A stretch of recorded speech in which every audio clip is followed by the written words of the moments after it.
that's a thinking we need to have. Who's next? Okay. No. Okay. Mr. Armando? Mr. Romo?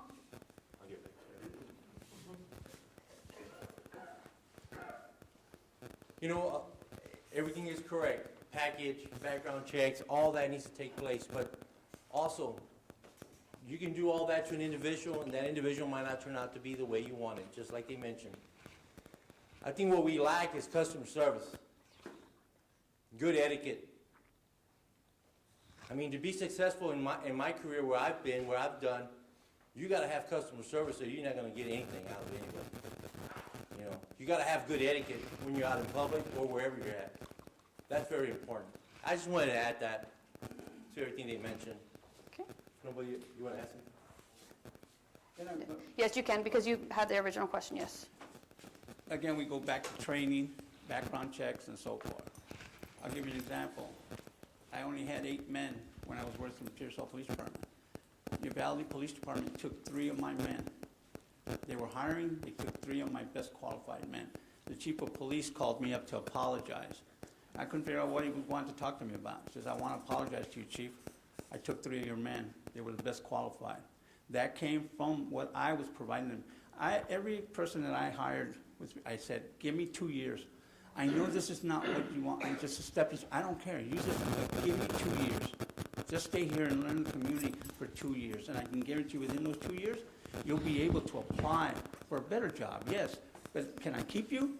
At the end of my term here, I had officers that were staying with me for 8, 9 years. They stayed here in this community.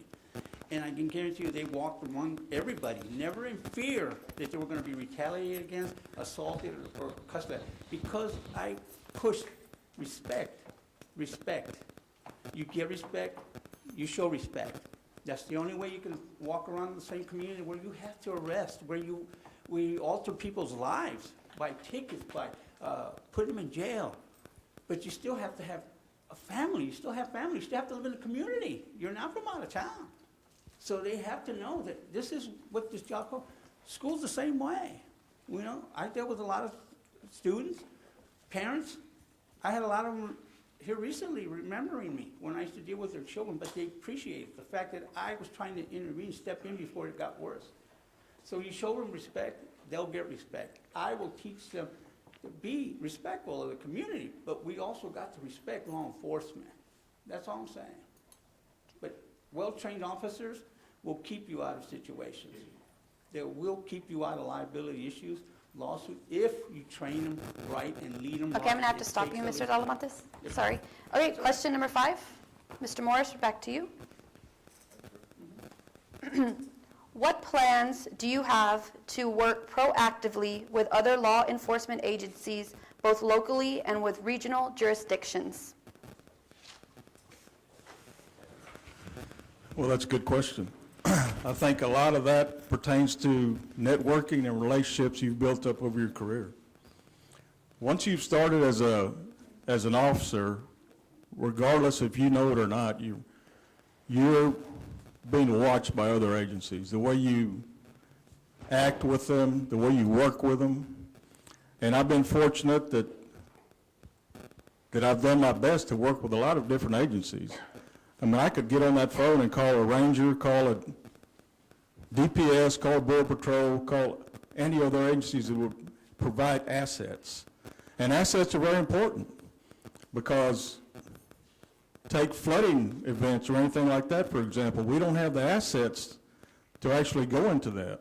But I could call a game warden unit, search and rescue unit, canines. That all comes from developing those relationships and networking with other agencies as you go through your career. And I'm sure these men can too. But it's very important because of the assets we have in place that you're able to reach out to other agencies, federal, state, other local agencies. Medina County, I have a heck of a relationship with Randy Brown, Atascosa, Sheriff Soward, Tilden, Sheriff Shelton. I mean, he's a retired game warden. We've got 9 retired game wardens that are sheriffs in the state of Texas. So I have no qualms about picking up that phone and needing some help because you need it at times. You're put in a position where you need somebody to help you. And things get done by networking and relationships. Okay. Anybody have any rebuttal? Mr. Obregon? Communication, I believe, is very important. Here a while back, I saw like 12 different vehicles with their lights on. And I believe, I found out later they were following the car from Carrizo. Why did it take them 45 miles for it to stop? And I don't believe law enforcement stopped them. They ran off the road, and I don't think nobody was caught. Yes, I do believe communication is very important, but something else needs to be added. Why did that vehicle go 45 miles without being stopped? There's something missing.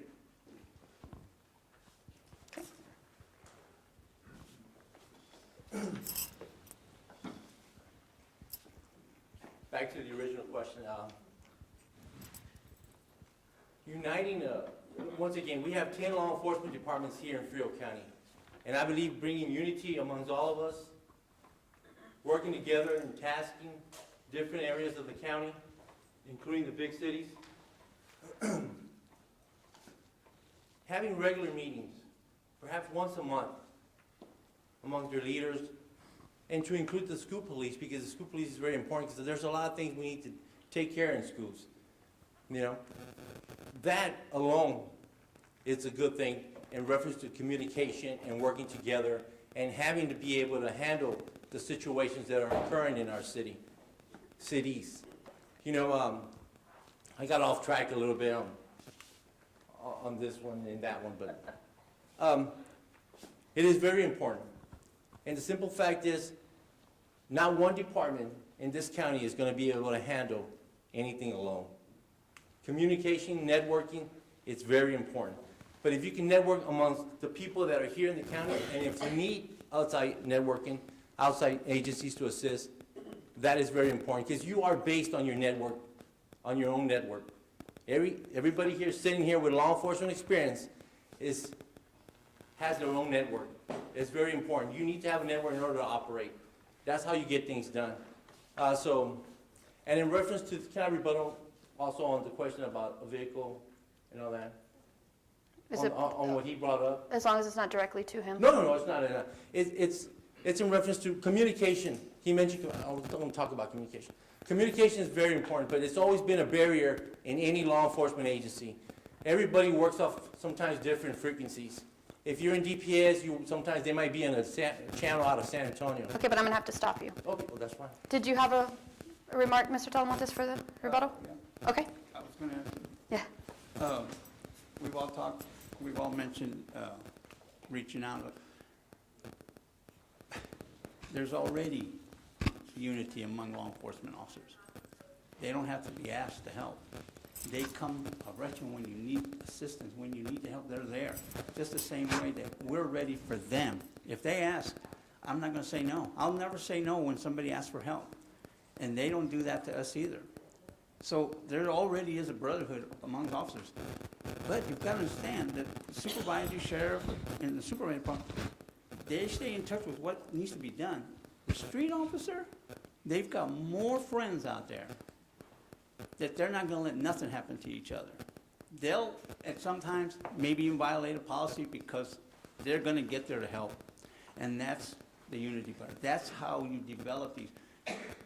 Yes, you can have meetings about information coming in. Yes, spread intel. But to think that we don't have unity amongst law enforcement right now, that's not totally true. I think there is already unity. We come to the back of each other. You see it now. You see it now. You saw it on 9/11. Everybody came together. Everyone. They didn't have to be asked. Not one officer had to be asked. He came. They all came. Okay. Next question is for Mr. Obregon. Yeah, we're on question number 6. What policy will you establish and pursue with regard to the dispatch of record services for the city of Pearsall?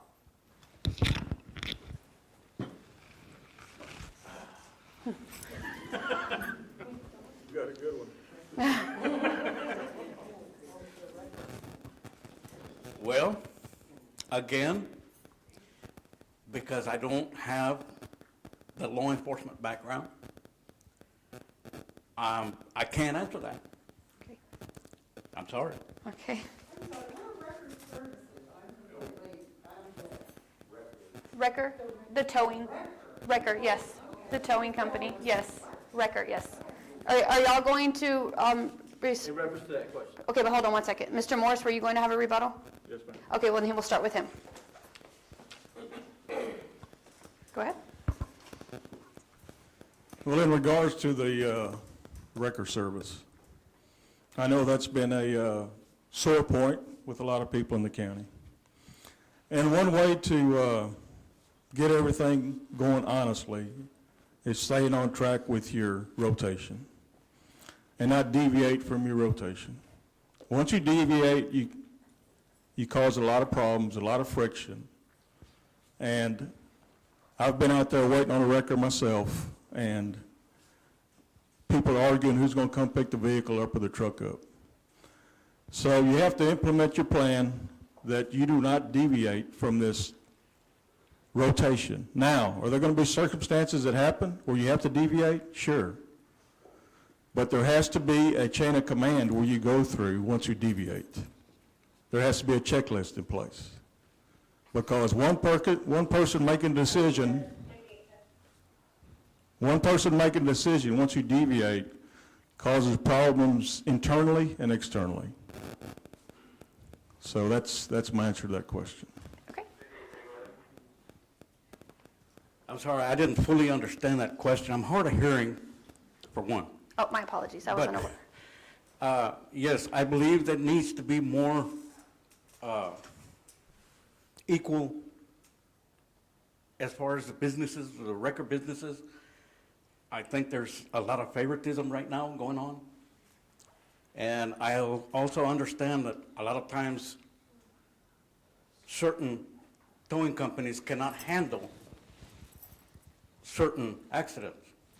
But yet, I believe that there is a lot of favoritism going on right now, and the business needs to be distributed equally as possible, whatever the situation calls for.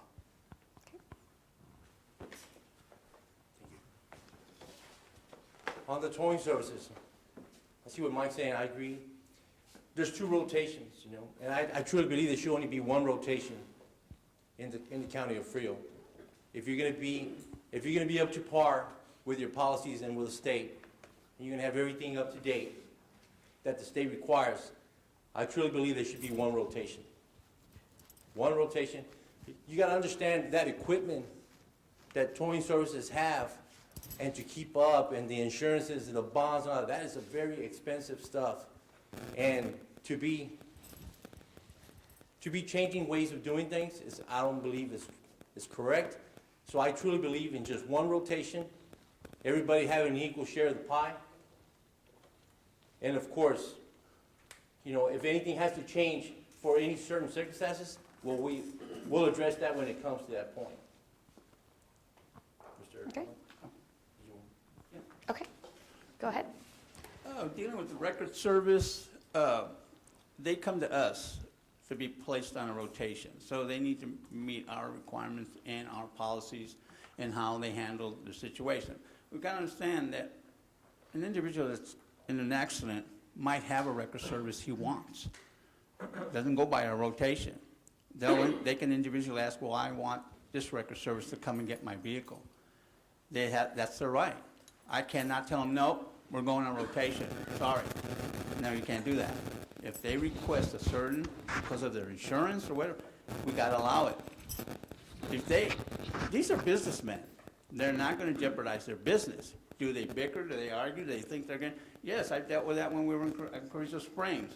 One was individually calling the record service from the phone and bypassing the rotation. Well, eliminate them. You're off the rotation for a week. Go do your business. When you learn to work with the rest of them, we'll put you back on. That's the authority that we have. We can remove you off the record service. Then you can go, I mean, they already have a business, so it's really not gonna hurt them much. But, yes, get on there where you can get called and make some money. We're not gonna try to hurt your business. But follow our rules and regulations. Everybody should get a good piece of the pie. But, again, they bicker, they moan, but it's up to us to say, you either work together or you get off the rotation. Plain and simple. And if it continues, you'll make it a one-year bid. You bid for the job for the whole year. Plain and simple. Then you all go run your own businesses. He's got our business for a year. Okay. Question number 7 is going to be Mr. Romo. Frio County Sheriff's deputies are currently allowed to take home county-issued units regardless if they reside outside of the county. Is this a privilege you would continue to allow, and why?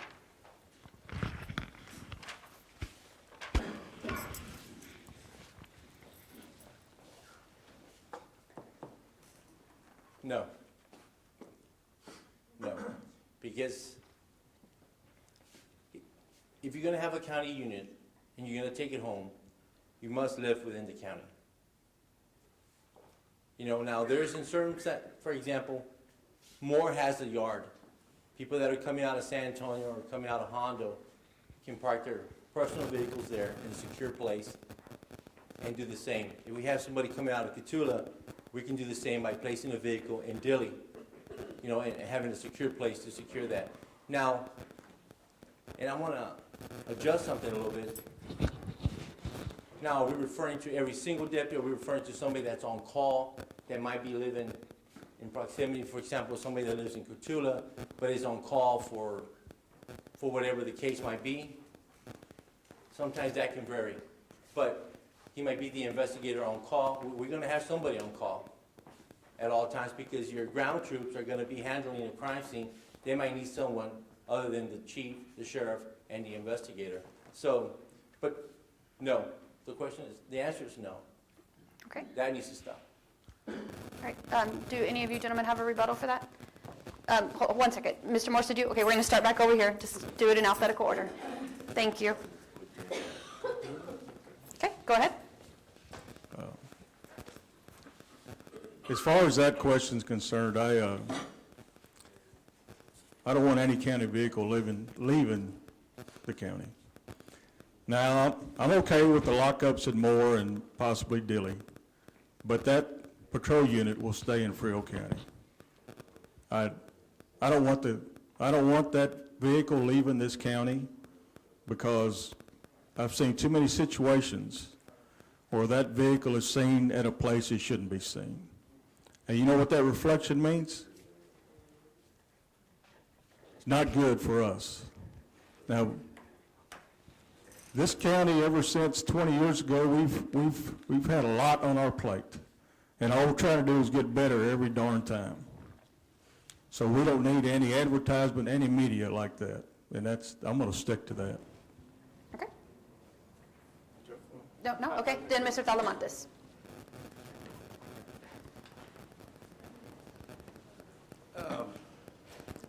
The law states that you cannot profit from using a government-issued vehicle. You cannot use it for personal use. You cannot take it home.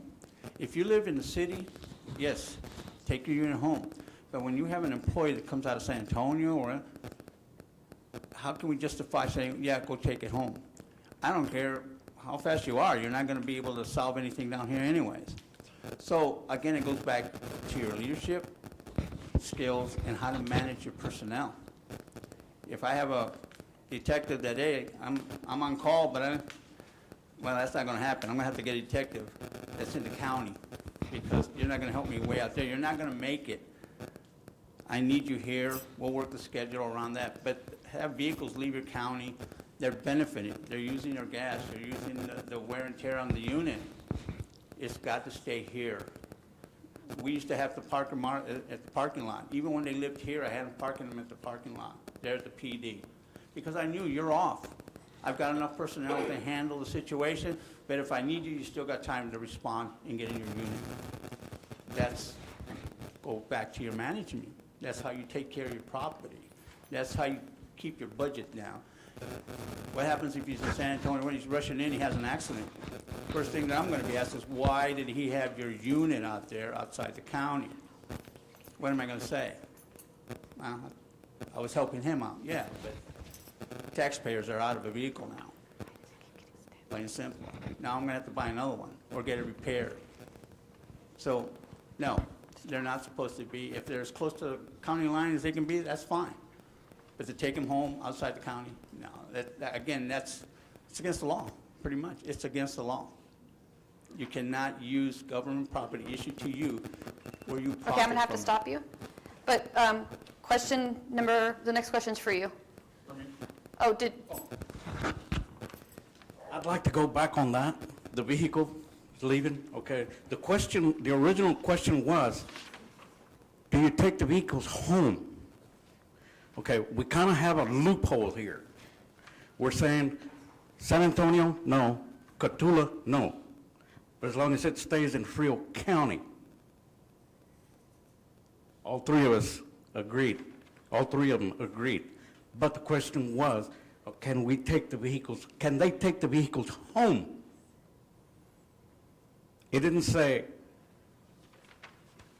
Moore or Charlotte, Bigfoot, Dilly. It said home. Now we're letting this, I'm against that.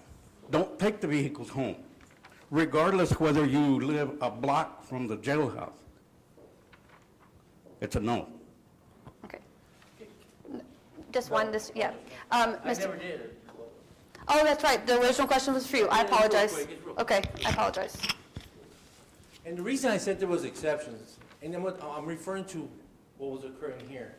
Since we have a 72-hour holding facility only, and we need to take people in, that means when we have county court, or we have district court, we now have to transport individuals in. And there is times, if an individual does live, for example, in Uvalde, and the guys need to be picked up in the morning and brought to district court, that officer sometimes does take the vehicle and drive those inmates up in the morning, because they can't bring them early because there'll be too many to house in a facility. Once again, we come back to that jail issue. They cannot be housed there. And if you have about 15 that need to come in for court, and you start bringing them in from everywhere, and you're short on deputies already as it is, that becomes an issue, and that's why sometimes there's exceptions to that.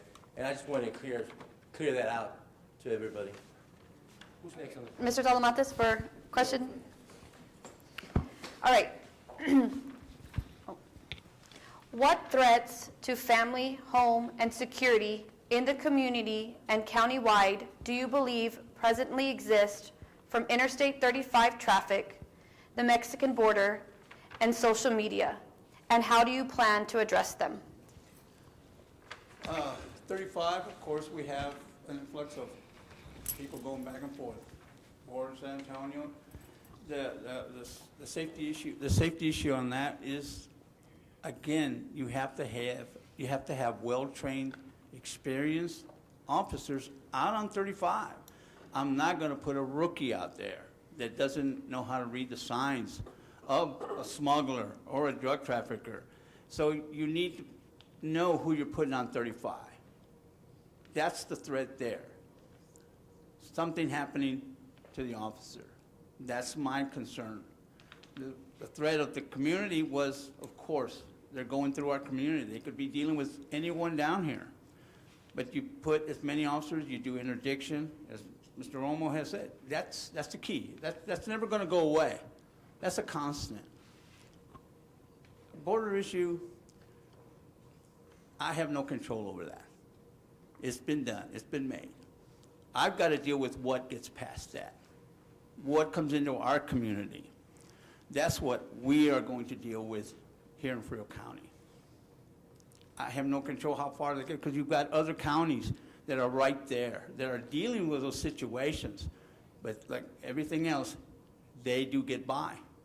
They do end up in our community.